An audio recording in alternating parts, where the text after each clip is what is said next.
കഴിഞ്ഞ വർഷം വരെ ഞങ്ങൾ താമസിച്ചിരുന്ന ഗിഫു പ്രിഫെക്ചറിലെ തജിമി സിറ്റിയിലേക്ക് ഒന്ന് പോകാൻ വേണ്ടിയിട്ട് ഇറങ്ങിയതാണ്. 2 മണിക്കൂറോളം ഉണ്ട് ഇവിടെ എക്സ്പ്രസ് ഹൈവേ വഴി പോയാൽ. അതിനിടയിലാണ് 2 കിലോമീറ്ററോളം നീളമുള്ള ഈ ഒരു ടണലിലേക്ക് കയറി പറ്റിയത്. ഇവിടെ എത്തിയപ്പോൾ ആകെ ഒരു പേടിയായി. ഇതിനകത്ത് വെച്ച് എർത്ത് വേണം എന്ത് ചെയ്യും എന്നൊക്കെ ഡിസ്കസ് ചെയ്തുകൊണ്ടാണ് ഞങ്ങൾ ഈ ടണലിൽ കടന്നത്.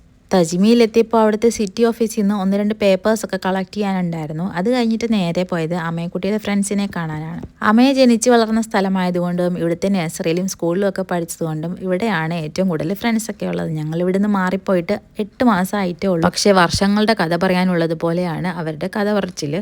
അടുത്തുള്ള ഒരു കഫേയിൽ വിളിച്ചുകൊണ്ട് പോയിട്ടാണ് എല്ലാവർക്കും കാണാൻ ഒരു അവസരം ഉണ്ടാക്കി കൊടുത്തത്.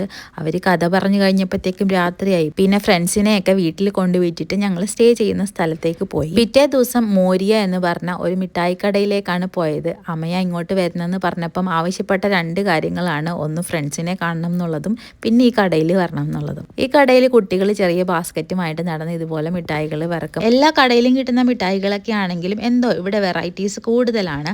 5 മുതൽ ഇവിടെ നമുക്ക് മിഠായികൾ വാങ്ങിക്കാനായിട്ട് കിട്ടും. അവിടെ നിന്ന് പിന്നെ ഞങ്ങൾ നേരെ പോയത് ഒരു മലയാളി ഫ്രണ്ടിൻ്റെ വീട്ടിലേക്കാണ്. ഇടയ്ക്ക് ഒരിടത്ത് നല്ല പണി കിട്ടി. 1-2 ട്രെയിനുകൾ അടുപ്പിച്ചടുപ്പിച്ച് പോകുന്നത് കൊണ്ട് തന്നെ 10 മിനിറ്റോളം ഞങ്ങൾ റോഡിൽ കിടന്നു. ഇവിടെ ലെവൽ ക്രോസിലൊന്നും ആൾക്കാരില്ല. ഗേറ്റ് ഓപ്പൺ ചെയ്യാം, എല്ലാം ഓട്ടോമാറ്റിക്കായിട്ട് ഓപ്പൺ ചെയ്യും. പക്ഷേ അടുത്തടുത്ത് ട്രെയിൻ വന്നതുകൊണ്ട് തന്നെയാണ് കുറേ നേരം കിടക്കേണ്ടി വന്നത്. പിള്ളേരുടെ കളി കണ്ടുകൊണ്ടിരിക്കാൻ നല്ല രസമായിരുന്നു. അതുകൊണ്ട് തന്നെ ഞങ്ങൾക്ക് അവിടെ നിന്ന് ഇറങ്ങാൻ തീരെ മടിയായിരുന്നു. പിന്നെ മനസ്സിലാ മനസ്സോടെ എല്ലാവരും ബൈ ബൈ പറഞ്ഞ് പിരിഞ്ഞു.